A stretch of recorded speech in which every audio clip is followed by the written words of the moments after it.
இப்போ வந்து பார்த்தா எங்கே என்றாலும் விபத்து ரோட்டில் போனால் ஒரு நாய் வந்து இறந்து கிடக்கும். மனிதர்களும் அப்படி செய்யணும். மனிதர்கள் வந்து மிருகத்தனமாக நடக்கணும். மனிதர்கள் வந்து கட்டிய மனைவியை வந்து தவறான முறையில் அவர்களை உயிரை மாய்ப்பதற்கு உயிரை எடுப்பதற்கு முயற்சி செய்கிற சம்பவங்கள் நடக்குது.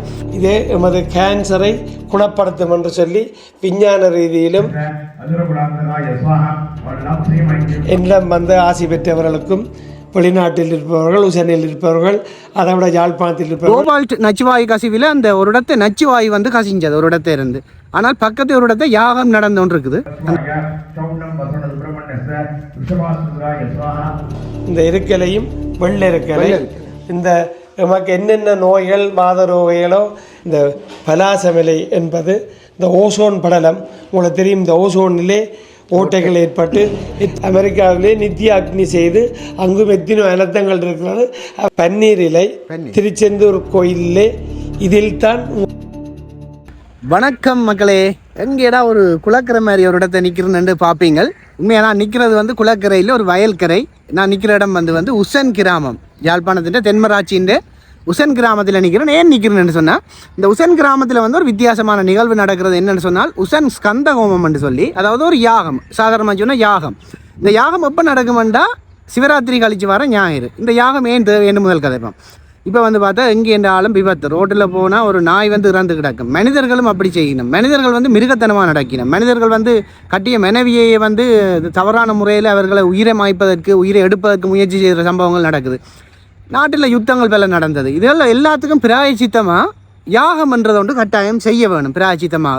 அப்போ நீங்கள் கேட்கலாம், இது அப்படி பெருசாக நடக்கிறதான்னு சொன்னால் நீங்கள் உலகத்திலே என்று நான் சொல்லுவேன். அதுவும் குறிப்பாக யாழ்ப்பாணத்தில் இந்த யாகம் வந்து ஃபேமஸ் ஆனது என்னென்னு சொன்னால் உசன் கந்தசுவாமி கோவிலினுடைய குருக்கள் ஐயா கேதீஸ்வர குருக்கள். அவர் வந்து இந்த உலக மக்கள் உசனில் இருக்கிற மக்கள் எல்லாரையும் ஒன்றிணைத்து இந்த யாகத்தை வந்து செய்கிறவர். இந்த யாகம் வந்து வார ஞாயிற்றுக்கிழமை நடக்க போகுது. இந்த யாகத்துக்குரிய முன்னேற்பாடுகள் வந்து பார்த்தீங்களா ஒரு கிழமையாகவே ஆரம்பிச்சிடும்.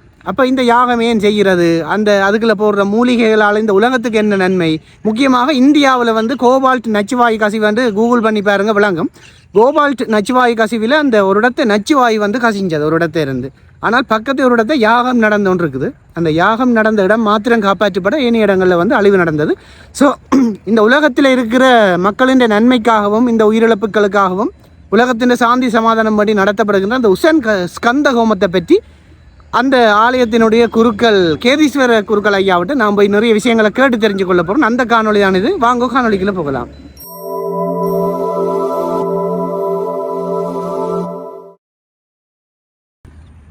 எப்படி ஒரு வயல்வெளி அழகான கிராமம் வந்து பாருங்க.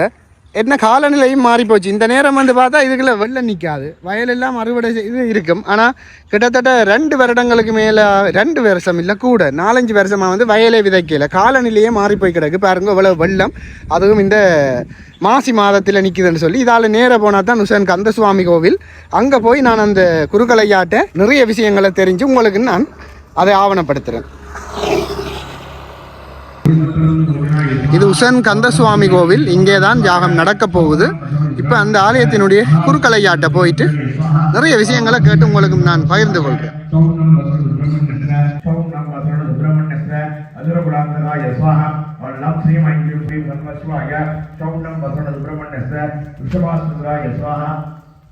ஓம் மம் ஸ்ரீ மைம் க்ளீம் சர்வ சிவாய ஷௌம் நம் வசன சுப்ரமண்யஸ்ய சூர்யா சந்திராய ஸ்வாஹா ஓம் ஜம் ஸ்ரீ மைம் க்ளீம் சர்வ சிவாய. உசன் கந்தனினுடைய குருக்கள் ஐயா அருள் வாக்கு சித்தர் கேதீஸ்வர குருக்கள் ஐயாவிட்ட இந்த விஷயங்களை பற்றி நான் கேட்க போகிறேன். வணக்கம் ஐயா. உசன் ஸ்கந்த ஹோமத்தை பற்றி ஓரிரு வார்த்தைகள். எல்லாம் வெல்ல உசன் முருகனின் பாதாரங்களை வணங்கி எமது ஆலயத்திலே 1983ஆம் ஆண்டு தொடக்கம் இந்த ஸ்கந்த ஹோமம் என்று சொல்லப்படுகிற ஹோமம் நடைபெற்று கொண்டிருக்கிறது. கொஞ்ச காலமாக நாங்கள் சத்ருகங்கார ஹோமம் செய்து 1 கோடி ஜபம் செய்து அதை பூர்த்தி செய்து வருகின்றோம். இம்முறையும் அதை எமது அந்தன பெருமக்கள் 20 பேர் சேர்ந்து ஒரு நாளைக்கு இத்தனை ஜபம் என்று செய்து அதை மிகவும் சிறப்பான முறையிலே அதை செய்து வருகின்றோம். மேலும் இதில் சிறப்பு என்னவென்றால் இம்முறை எமது முடிவு சஷ்டி திதியிலே வந்திருக்கிறது. நாங்கள் இதுக்கு 4 நட்சத்திரம் ஒன்றும் பார்க்காம தான் தொடங்கினாங்கள். சஷ்டி திதியிலே வந்திருக்கிறது. இந்த சஷ்டி திதியிலே வந்ததனாலே எமக்கும் ஒரு மனதிலே ஒரு ஆதங்கம் இருக்கிறது. நான் நெடுகலும் ஒவ்வொரு முறையும் ஒவ்வொன்றை சொல்லுவேன். உலகம் இப்படி போகுது, உலகம் எங்கேயோ போகுது, என்னென்ன நடக்க போகுதுன்று. நாங்களும் இந்த வருஷம் செய்ததற்கு எங்களுக்கு இந்த பொதுவாக தமிழ் மக்களுக்கு ஒரு தீர்வு வரக்கூடிய ஒரு நிலை உருவாகும் என்று ஒரு மனதிலே ஒரு நினைவு வந்திருக்கிறது. அந்த நினைவு நல்லதாக பெறணும் என்று எல்லாம் வல்ல இறைவனின் பாதாரங்களை கேட்டுக்கொண்டு இந்த யாகம் நாளைய தினம் எமது ஆறுமுக சுவாமி பெருமானுக்கு சதுரகும்பார ஹோமம் பூர்த்தியடைந்து எல்லாம் 108 பல வகையினாலும் அபிஷேகம் நடைபெற்று 108 இளநீ எல்லாம் 108 மாம்பழம் எல்லாம் என்னென்ன வைக்கிறதோ 108ஆலே அந்த அபிஷேகம் நடைபெற்று 12 மணி அளவில் அபிஷேகம் நடைபெற்று சாமி உள்வீதி வந்து அந்த வைபவம் நிறைவேறும் என்பதை அறிய தருகின்றோம். இதிலே மேலும் ஒவ்வொரு ஆக்களிடமும் நான் ஒன்றை சொல்லுவேன். இம்முறை எமது ஆலயத்துக்கு இந்த கலசம் வேணுமென்று ஆசைப்பட்டேன்.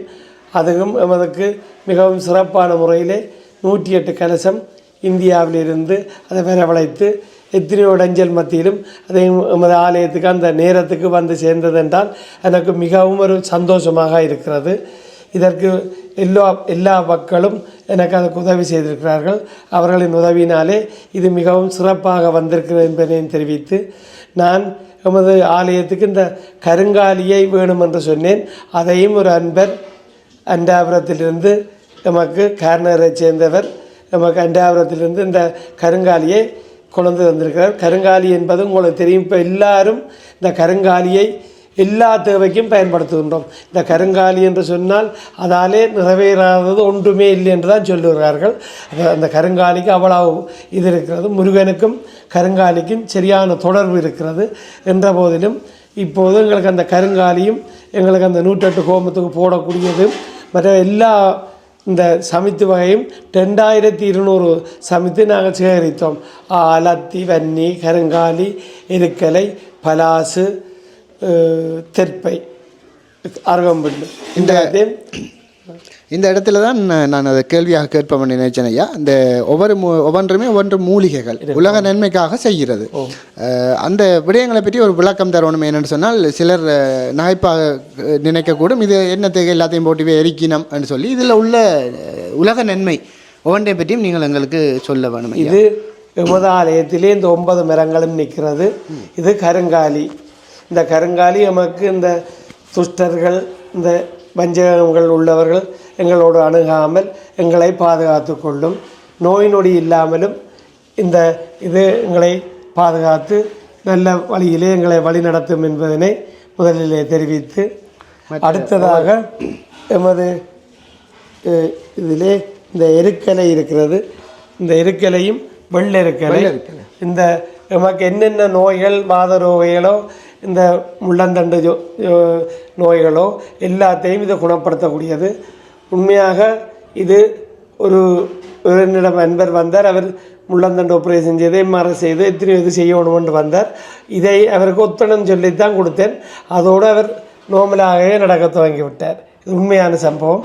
அப்படி இந்த வெள்ளெருக்கலைக்கு அப்படி ஒரு மிகவும் சிறப்பான இது இருக்கு என்பதனை தெரிவித்து அடுத்ததாக இந்த அத்தி. இப்போ உலகிலே இந்த அத்தி அத்திப்பழம், அத்திக்காய் இதே எமது கேன்சரை குணப்படுத்தும் என்று சொல்லி விஞ்ஞான ரீதியிலும் எல்லா ஆராய்ச்சியிலும் இதை எங்களுக்கு தந்திருக்கிறார்கள். இந்த அத்தியும் நாங்கள் ஒரு முறை ஒரு வசனம் சொன்னால் 100 முறைக்கு சொன்னதாக அதை ஏற்று எங்களுக்கு அந்த வைப்ரேஷனை தரும் என்று சொல்லியிருக்கிறார்கள். இந்த முறை அத்தியும் எங்களுக்கு தேவையான அத்தி எங்களுக்கு கிடைத்திருக்கிறது. பெரிய பெரிய குத்திகள். அதிலே நான் இருப்பதற்கும் ஒரு பலகை செய்து வச்சிருக்கின்றேன். அதிலிருந்து அந்த ஜெபம் செய்தோம் என்றால் எங்களுக்கு ஒரு முறை நினைத்தால் 108 ஜெபத்துக்கு சமம். 1008 செய்தோம் என்றால் அது எத்தனையோ லட்சத்துக்கு சமம். அதே போல் 1 கோடி செய்யக்க அது எத்தனையோ கோடி மடங்காக வரும். அது உண்மையாக எங்களுக்கு அது ஒரு சிறப்பு. இதை பார்ப்பவர்களுக்கும் அதிலே நல்ல ஒரு பலன் கிடைக்கும் என்பதனை தெரிவித்து அடுத்ததாக இந்த அரச மரத்தை நாங்கள் மன நிம்மதிக்காகவும் குழந்தை இல்லாதவர்கள் இதை நான் 3 முறை 5 முறை 47 முறை சுற்றி வந்தால் அந்த வயிற்றிலே உள்ள இதுகளெல்லாம் மாறி எங்களுக்கு அந்த ஓசோன் படலம், அதாவது வந்து ஆக்சிஜன், நல்ல ஆக்சிஜனை தரும்.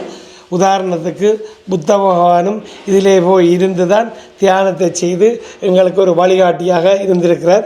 அரசமரமும் எத்தனையோ சிறப்புகள் இருக்கிறது என்பதை தெரிவித்து, அடுத்ததாக இதிலே இந்த பலாசமிலை, இந்த பலாசமிலை என்பது இந்த ஓசோன் படலம். உங்களுக்கு தெரியும், இந்த ஓசோனிலே ஓட்டைகள் ஏற்பட்டு எத்தனையோ விதமான கரைச்சல்கள் வந்து கொண்டிருக்கிறது.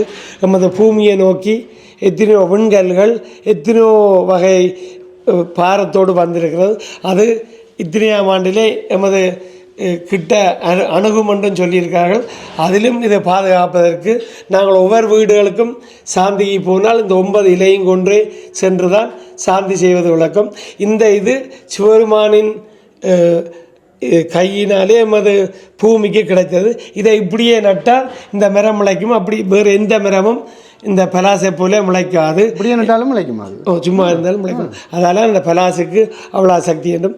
இதை உதாரணத்துக்கு அமெரிக்காவிலே நித்திய அக்னி செய்து அங்கும் எத்தனோ அனர்த்தங்கள் இருக்கிறது. அவர்கள் இதை செய்து அந்த விபரீதத்தை குறைப்பதற்கு இதை வணங்கி கொண்டு வருகிறார்கள். அடுத்ததாக இதிலே இந்த வன்னி மரம் இருக்கிறது. உங்களுக்கு தெரியும், இந்த வன்னி எத்தனையோ செயற்பாடு, இந்த படிப்புக்குரியவர், இந்த பிள்ளைகளுக்கு எல்லாம் கல்வி அறிவை தரக்கூடியது என்பதனை தெரிவித்து இந்த வன்னியை பற்றி சொல்லிக்கொண்டு, அடுத்ததாக இந்த பலாசமிலை, இது மன்னித்து கொள்ளவும், பன்னீர் இலை, திருச்செந்தூர் கோயிலே இதில் தான் உங்களுக்கு விபூதி சந்திரன் வைத்து தருவார்கள். இதிலே முருகன் இதில் வந்திருந்து உறைந்து இதில் விபூதி வேண்டும் போது நமக்கு வேண்டிய நோய் நொடி எல்லாம் தீரும் என்று அர்த்தம். இதில் ஒவ்வொரு கோடுகளுக்கும் ஒவ்வொரு அர்த்தத்தை கிருபானந்த வாரியார்களும் பெரியவர்களும் சொல்லியிருக்கிறார்கள் என்பது அறிவுக்கு அப்பாற்பட்டது.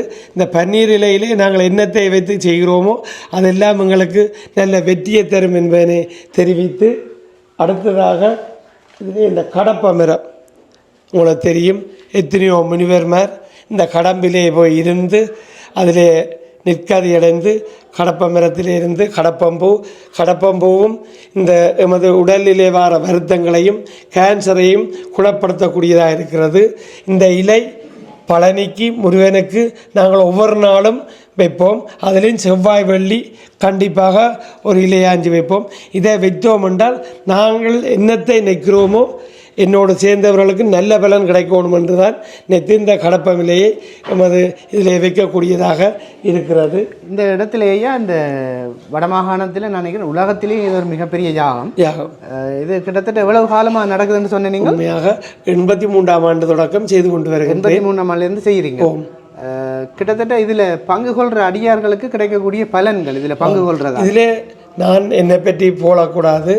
என்னிடம் வந்த ஆசி பெற்றவர்களுக்கும் வெளிநாட்டில் இருப்பவர்கள், உசனில் இருப்பவர்கள், அதை விட யாழ்ப்பாணத்தில் இருப்பவர்கள், அவர்கள் என்ன நோக்கத்துக்காண்டி இதில் வருகிறார்களோ, குழந்தை இல்லையண்டா குழந்தை, வீடு இல்லையண்டா வீடு, காணி சேரோடுமுண்டா காணி, என்னத்தை நினைத்து வருகிறார்களோ அதை சொன்னனோ அவர்களுக்கு நிச்சயம் அது கிடைக்கப்பெறும். முருகனின் திருவருளாலே அது கிடைக்கப்பெறுகிறது. அப்போ அது எமக்கும் நமது உசன் மண்ணுக்கும் பெருமை. எமது ஆலயம் உலகத்திலேயே உண்டியல் இல்லாமலும் ஒன்றுக்கும் ஒரு பற்றுச்சீட்டும் இல்லாமலும் நீங்கள் விரும்பியதை கொடுத்து அதை செய்யலாம் என்பதனை மிகவும் ஆதங்கமாகவும் சந்தோஷமாகவும் தெரிவிக்கின்றேன். இந்த இடத்துலேயே இந்த தற்போதுள்ள இளைஞர்களுக்கு இந்த கோபால்ட் நச்சுவாயு கசிவு அந்த இடத்துல நடந்த யாகம், அதால் அந்த இடத்தும் மக்கள் காப்பாற்றப்பட்ட அந்த கதையும் உங்களோட திருவாயால் இந்தியாவிலே போபால் விசைவாய்வு என்று பரவிய போது அந்த சுற்றாடலும் அதே எத்தனையோ கிலோமீட்டர் அந்த வாயு அதை தாக்காமல் எத்தனை பேர் அதிலே காப்பாற்றப்பட்டார்கள். விஞ்ஞான ரீதியிலே அதை ஆராய்ந்து அதற்கு பிறகு இந்த யாகம் ஹோமத்திலும் 9 விதமான தானிய வகை போடுவோம். ஒவ்வொரு தானியத்துக்கும் ஒவ்வொரு விதம் இருக்கிறது. அதிலே இந்த வரகு, வெண்கடுகு என்பது எமது நோய் பிணி எல்லாத்தையும் எதிரிகளின் இதுகளை எல்லாத்தையும் நீக்கும். இப்போ எல்லாருக்கும் போட்டி பொறாமை, உலகமே போட்டி பொறாமையிலே தான் வாழ்ந்து கொண்டு இருக்கிறது. இந்த கடைசி, அதாவது 22ஆம் தேதி யாகம் பூர்த்தி அடையும் போது என்னிடம் இந்த அருள்வாக்கு கேட்டவர்கள் எல்லாம் இங்கு வந்து இந்த ஹோமத்திலே எத்தனை விதமான பொருள்களை கொண்டு போடுவார்கள். போட்டு அவர்களும் பலனடைந்து நாங்களும் பலனடைந்து இந்த நாடும் பலனடைந்து எல்லோரும் சுமூச்சமாக வாழ்வதற்கு எல்லாம் வல்ல இறைவன் சகல சௌவாய்க்கும் தரணும் என்று பிரார்த்தித்து சர்வேசா சுவினோ வந்து சமசரன் மங்களானி வந்து. கிட்டத்தட்ட நாளைக்கு ஒரு மிகப்பெரிய அபிஷேகம் வெள்ளிக்கிழமை இங்கே இடம்பெற இருக்கிறது. கிட்டத்தட்ட எல்லாமே 108 தடவை என்று குறிப்பிட்டீங்கள். அதுக்கு பிறகு யாகத்துக்குரிய ஏற்பாடுகள் ஞாயிற்றுக்கிழமை. இந்தளவு வேலைப்பழுக்களுக்கு மத்தியிலும் நான் கேட்டதற்கு நாங்கள் இந்த ஆன்மீக விளக்கங்களை உலகத்தில் நான் நினைக்கிறேன் இப்படி ஒரு விளக்கம், இந்த மாதிரி மூலிகைகளோட விளக்கம் வேறு எங்கேயுமே இந்த யூடியூப் தளத்தில் இருக்காதுன்னு நினைக்கிறேன். அருமையான விளக்கங்களை கூறிய அருள்வாக்கு சித்தர் மதிப்புக்குரிய உசன் கேதீஸ்வர குருக்கள் ஐயாவுக்கு தமிழ் எந்திரன் யூடியூப் தளம் சார்பாகவும் உலகெங்கிலும் இருக்கிற முருக பக்தர்கள் சார்பாகவும் மனப்பூர்வமான நன்றிகள். உங்களது ஆசிகள் உலகம் எங்கும் பரவி உலகம் வந்து நன்மை அடையட்டும். நன்றிகள் ஐயா. வணக்கம். நன்றி.